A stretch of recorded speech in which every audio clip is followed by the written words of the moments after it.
ఓం శ్రీ మాత్రే నమః. ఇప్పుడు తెలియజేసే అంశము అతి త్వరగా వివాహం జరగాలన్నా, మరి చక్కని సంతానం కలగాలన్నా, మంచి ఉద్యోగం పొందాలి, అర్హత తగిన ఉద్యోగం పొందాలి అనన్నా, చక్కని ఆరోగ్యవంతులు అవ్వాలి అన్నా, అష్టైశ్వర్యవంతులు అవ్వాలన్నా, స్వగృహం ఏర్పాటు చేసుకోవాలి అనుకున్నా, లేదా ఒక్కొక్క వ్యక్తికి ఒక్కొక్క కోరిక అనేటువంటిది ఉంటుంది. మరి ఆ కోరిక అనేది నెరవేరాలి అనంటే ఈ మహాశివరాత్రి నాడు తప్పనిసరిగా నీళ్లలో ఈ పువ్వు వేసి నానబెట్టి ఆ నీటితో పరమేశ్వరుడికి అభిషేకం చేయాలి తప్పనిసరిగా అనంటే ఏ పువ్వు అనంటే స్పెసిఫిక్ గా తెలియచేసిన నాన్న మీరు నోట్ చేసుకోండి. మోదుగ పువ్వు అని ఉంటాయి. మోదుగ పువ్వులు అంటే కొంతమందికి నగరాల్లో ఉన్నవాడికి బహుశా మోదుగ పువ్వు అంటే కూడా తెలియకపోవచ్చు. మోదుగ అనంటే విస్తరాకులు. వెనకటిలో విస్తరాకులు, ఇప్పుడంటే యూజ్ అండ్ త్రో ఈ ప్లాస్టిక్ కానీ అలా వస్తున్నాయి. అది వాస్తవంగా మోదుగ అనేటువంటి మోదుగాకు, మోదుగ చెట్టు అని చెప్పేసి ఉంటాయి. ఆ ఆకులు మనము ఊరి చివర్లో కానీ ఎక్కడ లాగ్జరీస్ అలా చేస్తుంటే అడవి ప్రాంతాల్లో కానీ ముందు మనం చూస్తే గుర్తుపట్టగలుగుతాం, గమనించగలుగుతాం.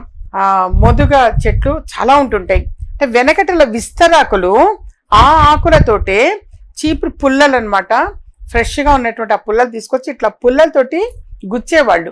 పుల్లలతోటి ఇలా విస్తరాకుల్ని కట్టడం అని అంటారు. వెనకటిలో చాలా మంది అలా అదే పని చేస్తూ ఉండేవాళ్ళు, మాకు బాగా గుర్తు. అలాగే చాలా మంది చేసేవాళ్ళు నాన్న వెనకటిలో. అలా చేసి ఆ ఆకులోనే భోజనం చేయాలి, ఆరోగ్యానికి మంచిది అని చెప్పేసి. ఇప్పుడు ఏం చేస్తున్నారంటే నీట్గా ఉంటుంది అని చెప్పేసి ఒక పేపర్ లాంటిది ఉండి దాని పైన ఇంకొకటి అది ఒక ప్లాస్టిక్ టైప్ లో ఉండేటువంటిది కావచ్చు, ఏదో సంథింగ్ అలా వేస్తున్నారు నీట్ గా ఉంటాయి అని. కానీ వాస్తవంగా ఆ విస్తరాకులే మంచిది. ఇప్పుడు ఏంటంటే ఇలా పట్టుకొని తింటున్నారు కాబట్టి ఆ విస్తరాకుల్లో వడ్డన చేస్తున్నారు. వాస్తవంగా మనకి మోదుగ అనేటువంటివి, ఆ మోదుగ చెట్టు, ఆ మోదుగ ఆకుల్లో గనక తింటే ఆరోగ్యానికి మంచిది.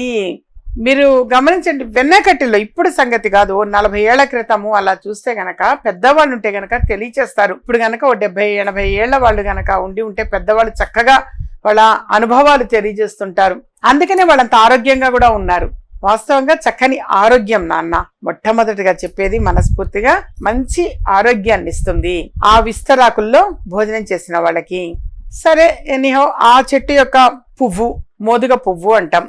ఆ పువ్వులు తీసుకొని వచ్చి నానబెట్టి నీళ్ళలో వేసించి ఆ నీటితో అభిషేకం చేయటము విశేషము యథార్థంగా. అలాగే ఆ పువ్వులు కూడా చాలా బాగుంటాయి, అందంగా కూడా ఉంటాయి, చాలా అందంగా ఉంటాయి. ఆ పువ్వులు కూడా ఇలా పెట్టచ్చు పరమేశ్వరుడికి.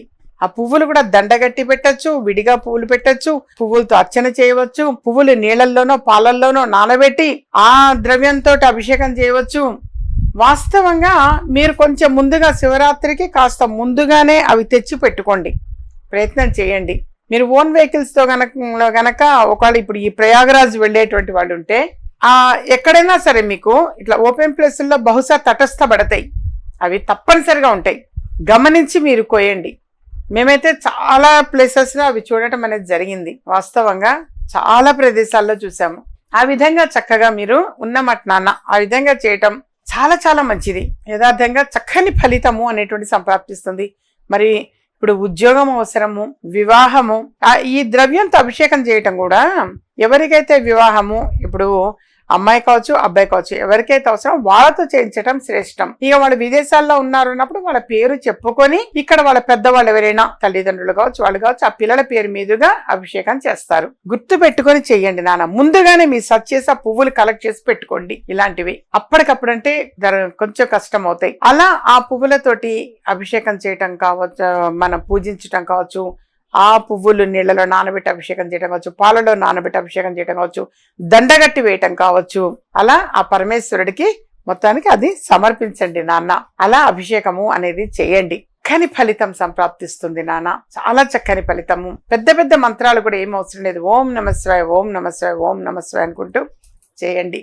అలాగే చక్కని ఆరోగ్యము, ప్రధానంగా మనకు ఆరోగ్యం ఇంపార్టెంట్. చక్కని ఆరోగ్యాన్ని కోరుకునేటువంటి వాళ్ళు ఓం త్ర్యంబకం యజామహే సుగంధిం పుష్టివర్ధనం ఉర్వారుకమివ బంధనాత్ మృత్యుర్ముక్షేమామృతాత్. ఇది ఎందుకోసం అంటే మహామృత్యుంజయ మంత్రం. ఈ మహామృత్యుంజయ మంత్రాన్ని కూడా ఎక్కువ సార్లు మనము చదువుతూ అభిషేకము అనేది చేస్తే ఆరోగ్యము ఆయుష్ పెరుగుతుంది నాన్న. అది చాలా చాలా మంచిది. చక్కని ఆరోగ్యంతో ఉండగలుగుతారు. అలా ఏంటంటే మీరు అభిషేకం చేయటం, అభిషేకానంతరం ఆ తీర్థం పుచ్చుకోవాలి కంపల్సరీ. తప్పనిసరిగా అభిషేక తీర్థం అనేది తీసుకోవాలి. కొద్దిమందిని నేను గమనించాను, మేము కట్టిక ఉపవాసం చేస్తాం అమ్మా, ఇప్పుడు మేము అది కూడా తీసుకోము అని అంటారు. అలా తప్పేమీ లేదు. అభిషేక తీర్థం తీసుకోండి. మా పెద్దవాళ్ళు అయితే మరీ ఖాళీ పొట్టతోటి ఉండకూడదు అనేవాళ్ళు. ముత్తైదువులు ఎంటీ స్టమక్ తో అస్సలు ఉండకూడదు అనేవాళ్ళు. అంటే మాకు ప్రాక్టికల్ గా మా గృహంలో ఏమేం చేస్తామో ఏమేం జరుగుతాయో అదే నేను ఇక్కడ ఈ విజయ మార్గం అన్న కార్యక్రమంలో తెలియజేస్తుంటా. భక్తి టీవీ ప్రతి శనివారం 10 గంటలకి లైవ్ వచ్చేదాన్ని, ప్రత్యక్ష ప్రసారం. 14-15 సంవత్సరాల క్రితం మా ఇంట్లో చేసేవే నేను చెప్తుండేదాన్ని. వాస్తవంగా అప్పట్లో అవే మంచి మాటలు అని చెప్పేసి చెప్పేదాన్ని. ఈ మధ్య యూట్యూబ్ ఛానల్స్ వచ్చినాయి, కానీ అప్పట్లో అలాగే చెప్పేదాన్ని. మన ఇంట్లో చేసేవే నేను నిత్యం ఇళ్లలో ఏం చేస్తామో అవే మెయింటైన్ చేసి చెప్పేదాన్ని. మా పెద్దవాళ్ళు ఉంటే కనుక ఆ విస్తరాకులోనే భోజనం కూడా చేసేవాళ్ళు. మాకు బాగా గుర్తు. ఆ విస్తరాకుల కట్ట సరుకులు ఇప్పుడంటే అవి మాల్స్ వచ్చి ఎప్పుడు ఏవి కాంటే అవి తీస్తున్నారు, కానీ నెల జీతం రాగానే ఒక్కసారే సరుకుల లిస్ట్ రాసి ఇచ్చేవాళ్ళు. ఆ సరుకుల లిస్ట్ ప్రకారం అన్ని తీసుకొచ్చి ఇంట్లో పెట్టడం, సంవత్సరానికి ఒకసారే సరుకులు తీసుకురావడం. అయితే వాస్తవంగా అవన్నీ స్వీట్ మెమరీస్. అవి గుర్తొస్తే చాలా బాగుంటాయి. 35-40 సంవత్సరాల క్రితం అలాగే ఉండేది. ఆ సరుకులన్నీ తెచ్చేటప్పుడు విస్తరాకుల కట్ట కంపల్సరీ తెచ్చేవాళ్ళు. అలా తెచ్చి ఎవరన్నా సరే, అతిథులు అంటే పెద్ద బయట వాళ్ళు ఎవరో అని కాదు, చుట్టాలు బంధువులు దగ్గర ఎవరు వచ్చినా అట్లా విస్తరాకులోనే భోజనం పెట్టేవాళ్ళు. మా ఇంట్లో వ్యక్తిగతంగా అయితే మాకు అరటి చెట్లు ఉండేవి. అప్పట్లో మేము అద్దె ఇంట్లో ఉన్నా కానీ అరటి చెట్లు ఎక్కువ వేసేది మా అమ్మ. ఆ అరటి ఆకులు బ్లేడ్తో ఇట్లా అరటి ఆకులు కోసుకొని వచ్చి కొద్దిగా నీళ్లు చల్లి కడిగేసి అందులోనే భోజనాలు పెట్టేది మా అమ్మ. మాకు బాగా గుర్తు. ఈ అరటి ఆకుల్లోనే భోజనం చేసేవాళ్ళం. అలా ఏంటంటే అప్పుడప్పుడు కూడా వాంటెడ్లీ మేము కార్తీక మాసంలో కార్తీక సోమవారం ఉపవాసం ఉన్నప్పుడు అరటాకుల్లోనే కంపల్సరీ భోజనాలు చేసేవాళ్ళం. విస్తరాకులు ఒకటి, ఈ మోదుగాకుతో చేసిన విస్తరాకులు ఈ మధ్య కాలంలో ఇవి చూస్తున్నాం తప్పించి వెనకటిలో విస్తరాకులు కుట్టేవాళ్ళు, అప్పటికప్పుడు కుట్టేవాళ్ళు, అందులో చేసి తినేవాళ్ళము. ఇంకా కొంతమంది మాకు బంధువులు అయితే బాదం చెట్లు ఇంట్లో ఉంటే బాదమాకులతో కూడా కుట్టేవాళ్ళు. బాగా గుర్తు నాకు. అది కూడా మంచిదే వాస్తవంగా. ఇప్పుడున్న ఈ డిస్పోజల్ వీటికంటే చాలా చాలా మంచిది. బాదమాకు చాలా మంచిది. అలా తినేవాళ్ళు. విస్తరాకులు వాస్తవంగా విస్తరాకులోనే అన్నమాట. ఆ విస్తరాకులు కూడా కుట్టడంలో కూడా ఒక పద్ధతి అనేది ఉంటుంది. 7 రాకూడదు కౌంటింగ్. ఆకులు ఇట్లా విడివిడి ఆకుల్ని ఇట్లా గుచ్చేవాడు చీపురు పుల్లలతోటి. ఇట్లా గుచ్చుతో పద్ధతిగా బాగుండేది, గుచ్చుతుండేవాడు. అలా ఆకుని ప్రిపేర్ చేసేవాడు. కాళ్ళు చాపుకొని కూర్చుని నెమ్మదిగా అలా కుట్టేవాడు. కళ్ళల్లో మెదులుతుంటుంది. వాస్తవంగా మా పెద్దవాళ్ళు అలా కుట్టేవాళ్ళు. అలా చేసి అంటే ముందుగానే మోదుగాకుల్ని సిద్ధం చేసి ఇంట్లో పెట్టుకుండేవాళ్ళు, అప్పటికప్పుడు కుట్టేవాళ్ళు. అది కౌంటింగ్ 7 రాకూడదు, 7 రాకూడదు ఆకులు. అప్పట్లోనే వెనకటి నుంచి కూడా ఈ పద్ధతి ఉంది. 7 అంకె రాకుండా, అంటే 7 కాకుండా 8 అలా పెట్టేవాడు. అట్లా చక్కగా చేసేవాడు. ఒక 2 ఆకుల్లో 3-4 ఆకుల్లోనేమో ఇట్లా టిఫిన్లు, ఉప్మా. అప్పట్లో ఏ పెళ్లి ఫంక్షన్ వచ్చినా ఎక్కువగా మాకు గుర్తయితే ఉప్మానే చేసేవాళ్ళు. బొంబాయి రవ్వ ఉప్మా, ఒక నిమ్మకాయ చెక్క. వాస్తవంగా అవన్నీ బాగుండేవి. డేస్ గుర్తొస్తున్నాయి కానీ చెప్తూ ఉంటే. ఆ బొంబాయి రవ్వ ఉప్మా అందులోనే ఉండేదన్నమాట. టిఫిన్ అనంటే ఉప్మానే చేశాడు పెళ్లిళ్లలో. అలా ఉండేది. టిఫిన్లకు కూడా అదే చిన్న విస్తరాకులు కుట్టేవాళ్ళు. అందులో టిఫిన్లు, భోజనాలు మామూలు విస్తరాకులు. కాబట్టి అప్పుడు పంక్తి భోజనం అని ఇట్లా కూర్చోబెట్టే భోజనాలు అనేవి ఉండేవి. నా వివాహం కావచ్చు, మా అక్కయ్య వివాహం కావచ్చు, అప్పుడు కూడా మాకు బాగా ఇలా కూర్చోబెట్టి అందరినీ, మా డైనింగ్ టేబుల్స్ ఏం లేవులేండి, కిందనే ఇలా కూర్చోబెట్టి విస్తరాకులు వేసి వడ్డన చేసేవాళ్ళు. ఇప్పుడు నిలబడి చేయటము బఫెట్ అవి వచ్చినాయి, కానీ వాస్తవంగా అట్లా భోజనం చేసేవాళ్ళు. టాపిక్ వచ్చిందని తెలియజేస్తున్నాను. ఎందుకు? మోదుగాకు యొక్క విశిష్టత గురించి. మోదుగాకు ఆరోగ్యానికి అంత మంచిది. టిఫిన్ కూడా, పలహారాలు కూడా అందులోనే పెట్టేవాళ్ళు, మోదుగాకులోనే. మోదుగాకు చిన్న విస్తరి చేసి. కానీ అత్యద్భుతం అవన్నీ.